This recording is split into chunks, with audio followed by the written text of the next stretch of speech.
monastery, the Holy Virgin Mary Syrian. The Syrian monks came here in the 8th century. They stayed with the Coptic monks for 800 years, starting from the 8th century to the 16th century. I can give you a brief idea about monastic life in the Western Desert. This area called the Western Desert. The Holy Family, they fled from Herod when they came here, they passed by this area. And Jesus Christ blessed this area. He told his mother, in our tradition, he told his mother that this place would be a lot of believers and faithful people that will worship God later on. In the 4th century, Saint Macarius, this is the fresco of Saint Macarius, who came here and started monastic life. He went to Saint Anthony, the blessing of Saint Anthony. He dressed in the monastic attire. Then he came here by the guidance of the angel, of a cherub. Cherub is a single of cherubim. So he was able to establish 4 monasteries. He started here with Baramos, the first monastery that you visited first. Second was Saint Macarius. Did you go to Saint Macarius or you went? Third and fourth, Saint Michel and Saint John Short are the 4 monasteries that established at the time of Saint Macarius. This monastery, called the Holy Virgin Mary Surian, was established in the 5th century after the Council, Ephesus Council. You know about councils? Nicaea Council, Constantinople Council. They put our Holy Creed that only Christian say it in the liturgy, in the masses. So the 3rd council was called Ephesus Council. The debate at that time was about Nestorius, the Patriarch of Constantinople, who said that Saint Mary, she conceived and bring forth or bear a son, a man, called Christ, called Jesus, but he is a man, he is not the incarnated God. So all the patriarchal bishops convent, they came together in Ephesus, 431, and they discussed this problem. Nestorius was exiled to Upper Egypt, because the Egyptians are very strong in their faith, so he will not change their mind, their doctrine. And later on, they confirm our belief in Saint Mary. She is the Mother of God. She is the Theotokos.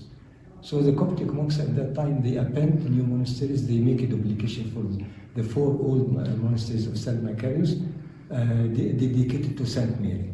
This monastery in the 5th century was called the Lady of Saint Michel.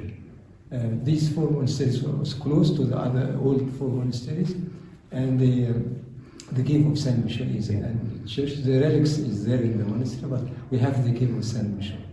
There is a very nice book called The Life of Saint Michel, printed in the USA, about the manuscripts of Saint Michel. Yeah, it's a very nice book, and it says all his life, his biography. So we are from the tradition, or from in this biography, they say that Saint Ibrahim the Syrian, who came from Syria, and he visited Saint Michel in the cave. I think they told you about that in Saint Michel. So Saint Ibrahim the Syrian speak in Syriac language. Syriac language is Aramic language, the language that Jesus Christ used when he was on earth. When he came here, happened 2 miracles. First one, he was able to communicate to Saint Michel. Saint Michel is speaking Coptic and he's speaking Syrian, but God them they can communicate. Yeah, they can communicate. Like Pentecost, they hear them tongues. The second miracle was his stick. He had a stick to lean on. He put the stick outside the cave. When he spent a week with Saint Michel in the cave. When he came out of the cave, they found that this stick sprout out, or bud out, make leaves and roots. So it's a Saint Ibrahim tamarind tree, and I will show you this tree. Yeah, 3 things we should visit when we come to the Holy Virgin Mary Syrian. This door, which is called the Door of Symbols, the cave of Saint Michel, and the tree. The monastery is called the Holy Virgin Mary Syrian because the Syrian monks came here in the 8th century.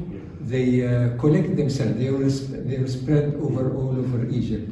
Then they collect themselves. Maruta was the abbot of the monastery. He collected the monks, and it started in 720 AD to bring all the monks here. So they take this church for their masses. This church was built by the Coptic monks in the 7th century. When the Syrian came, the Coptic monks left this church for their masses to pray with their language in this church. So it was small because the number of the Syrian books was big. So he wanted to make an extension. So he changed it. This was the sanctuaries, the choir altars. So he made this altar new, and he made this the first choir. Let me open the door so I can.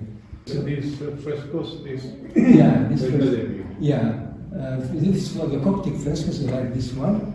This is Coptic fresco from the 8th century. the 8th century? No, 8th century. The church was 7th, the frescoes are from the 8th century.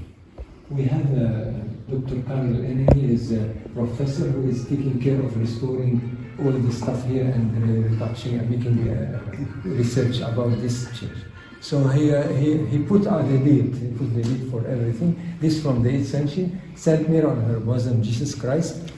On your right side, Gabriel Archangel and the shepherd.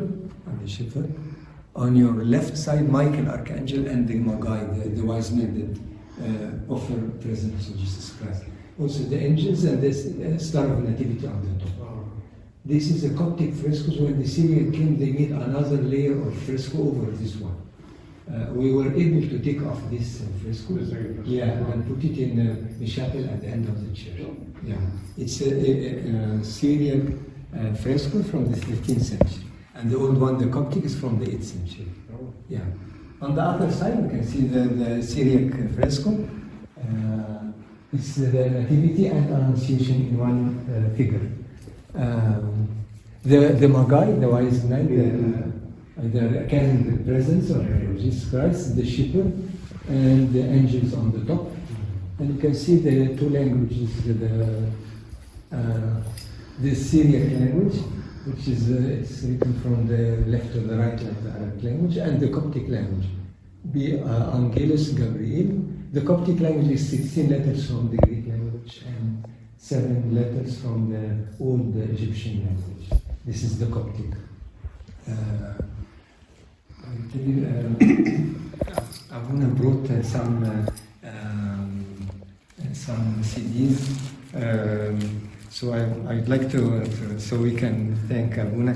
This is about the Holy Family, the visit of the Holy Family to Cairo, to Egypt, in the Malayalam. Yeah, your language, yes. Yeah, so you like it so much. No, I'll certainly. Yeah. Thank you so much. Yeah. Thank you.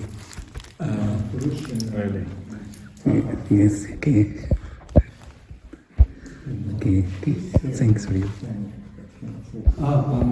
Very nice. By voice Malay.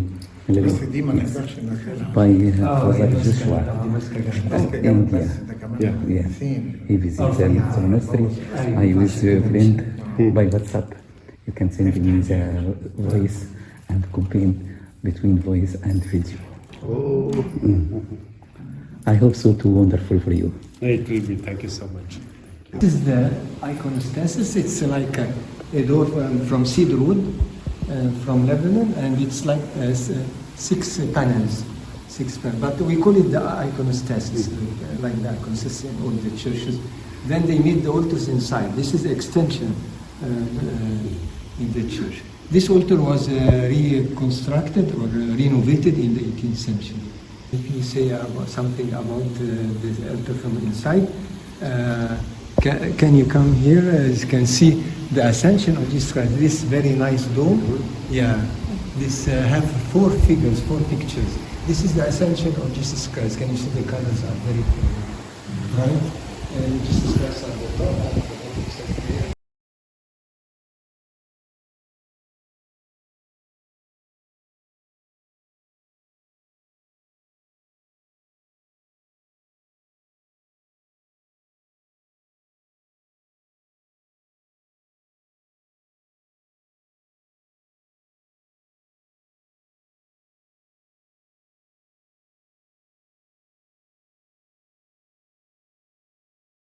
This is the Ascension of Christ, and you know Daniel 7, Daniel chapter 7, about the Son of Man.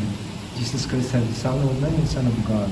So the Son of Man, this is the picture of the prophecy of Daniel 7. Daniel is,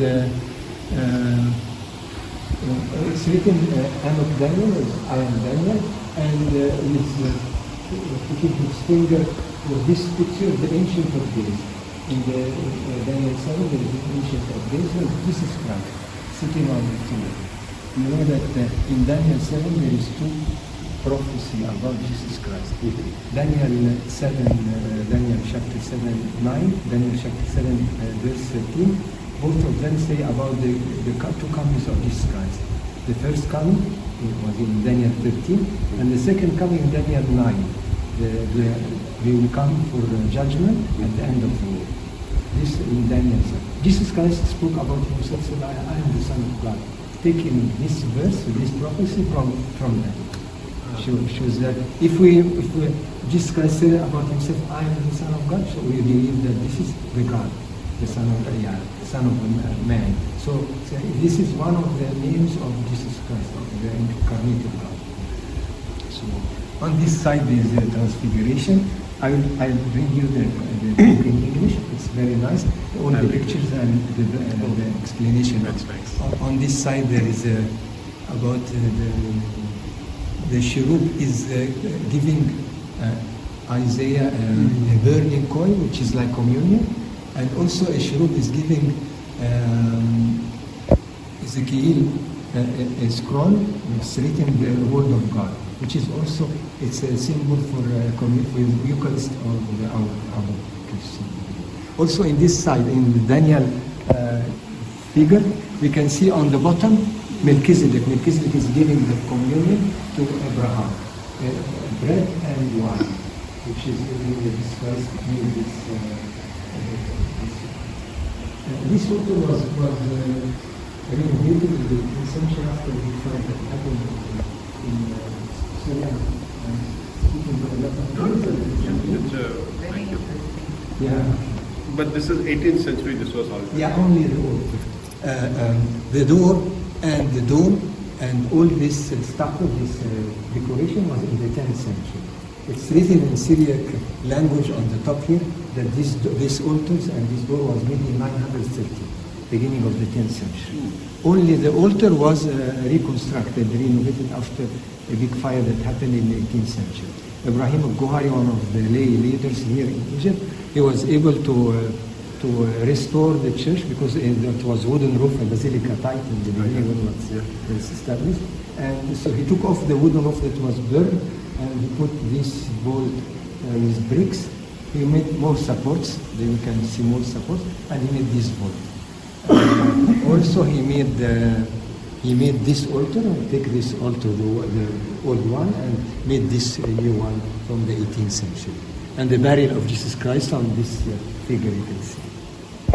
Okay. Let us give some, these are some group of some martyrs, starting from here, Saint Cosmas and Damian, Saint Colotus was a physician, a doctor in curing the eyes. They are martyrs from the 4th century, but these frescoes are drawn in the 8th century. Saint Victor, Saint Theodore Oriental, Saint Theodore Startenex, or Egyptian. They are two saints of having the same name. This is, we call it the breastfeeding. It's the first discovery in this this coin. She is feeding Jesus Christ with milk from her breast, which there was a heresy called the Docetic heresy. It's about that Jesus Christ is flesh is imaginary, it's not the real flesh. So I think this gives the explanation about that. The Syrian monks, like Abu Sergius and Bacchus, they are two officers in the Roman Empire. So they made them like guardian for the altar. This on the quarter corner. Some group are St. James, the small, the little, St. James, adoring the cross, praising the cross. Well, there is another saint we don't know because his face is not, is taken off. St. Barnabas, epistle from the 7th epistle. St. Luke, who carrying the gospel. St. Damianus, 35th Patriarch of Alexandria. And St. Abakir, martyr in Alexandria. And St. Vicentius, a bishop ordained by St. Damianus in the 6th century. Let us give you an idea about the door. This door was made in the 10th century, 913. The first row, you can see Saint Mary and Jesus Christ on the first row. Here Saint Mark, first Patriarch of Alexandria, and Saint Dioscorus, 25th Patriarch of Alexandria, who was at the time of Chalcedon Council. Saint Dioscorus, 25th Patriarch of Alexandria. On the other side, Saint Ignatius, first Patriarch of Antioch. Antioch is Syria, it's the name here. The people, the believers, were called Christian, the beginning in Antioch, in the book of Acts.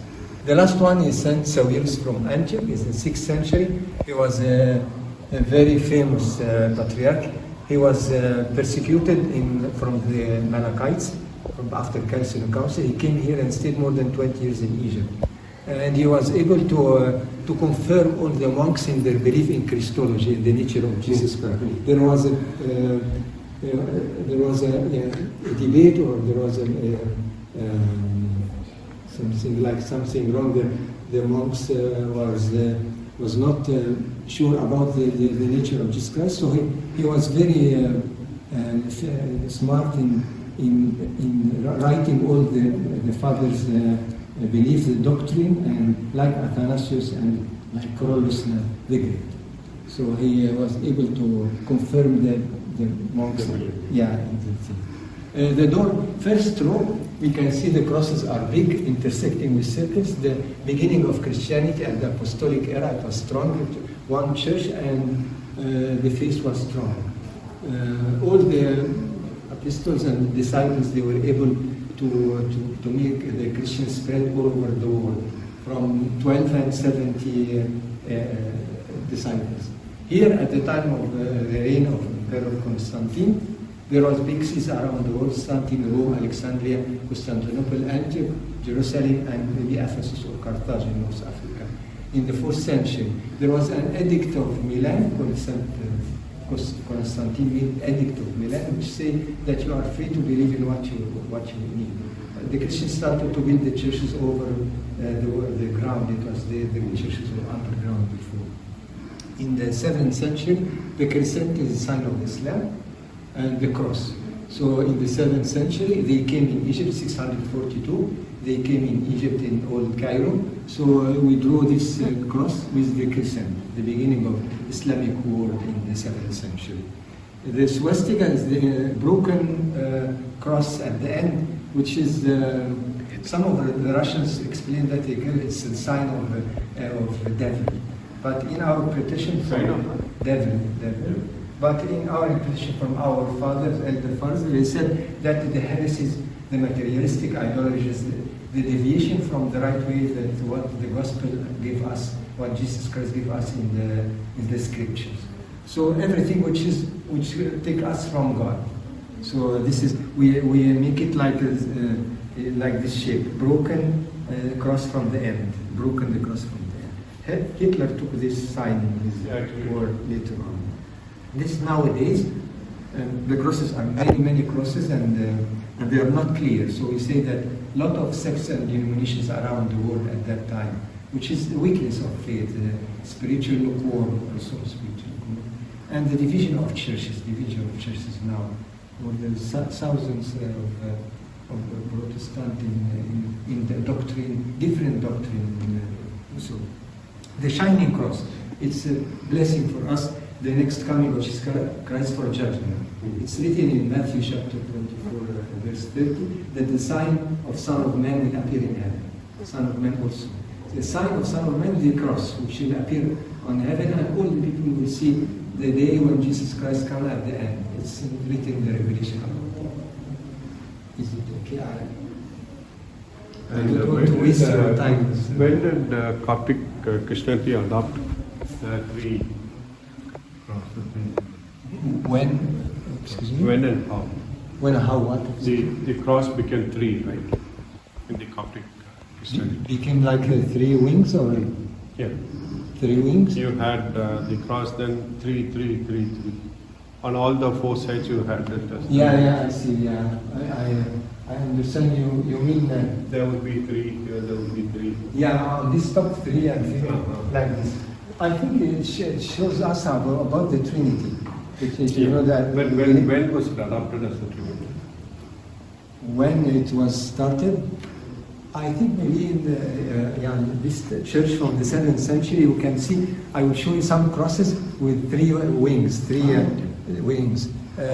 believe that the cross is, Jesus Christ was crucified, and also it shows our belief in the, so let me, when I go outside, I can show you some crosses in, like this one, maybe like, it has three ends maybe, but there is another cross outside, more clear about that. But this cutting cross about the heresies around the world, but our cross, our church is strong, still strong.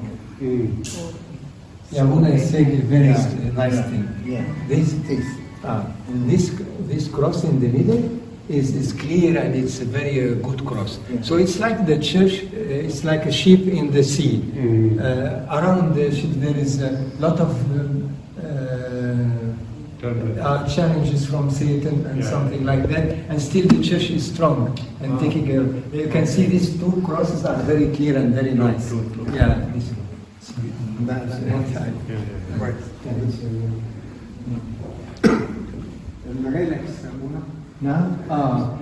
do you know about relics of saints? Or, I think we have two tubes. This very nice tubes.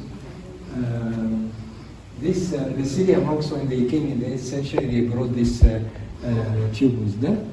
It includes 12 parts of the relics. So let me start like a part of hair of Maria Magdalene. Saint Sawiris from Antioch and Saint Dioscorus. They are two pillars in our church. We believe that they are two pillars in our church. Some of the martyrs, Kyriakos, 3 years old, and his mother Julietta. The 40 martyrs that were martyred in Sebastia, Armenia. They throw them in icy lake. 4 martyrs, different from the 49 martyrs of St. Macarius. There are 40 martyrs in Armenia. James, the son ascender, he was in Persia. He was martyred in Persia. James, they cut his fingers, they cut his hand and his leg, and he was praying to God that I don't have my leg or my hand, so I can pray to you, God. Saint James, son ascender, we call son ascender. They cut in parts. Saint Theodore Oriental, and we have also Saint Moses the Black, Saint John the Short, and Saint Ephraim the Syrian. This Saint Ephraim the Syrian came here and put his stick, and he went to Saint Bishop inside. Yeah, you can see that becoming a tree. Yeah, it could become a tree. And I will show you this tree, 1600 years old now, 1600 years ago. This tube has Saint John Cama from the 9th century. He was a big saint in the Wadi Natun, in this area, Western Desert, and he was guided by the angels to establish a monastery. So Saint Mary appeared to him and gave him 3 golden dinars, like a blessing for the monastery, to establish the monastery. He became abbot of 300 monks, and unfortunately his monastery was corrupted because of the termites. The termites ate the wooden parts, so they left the monastery. They came here. They brought the relics of their father, and they came here to stay with the monks in the Syrian. Saint Moses the Black, not the beast. Saint Moses the Black. His head. His head, because the Barbar kill him. So we bring his head here, but the body in Paramos. Yeah, I think you see.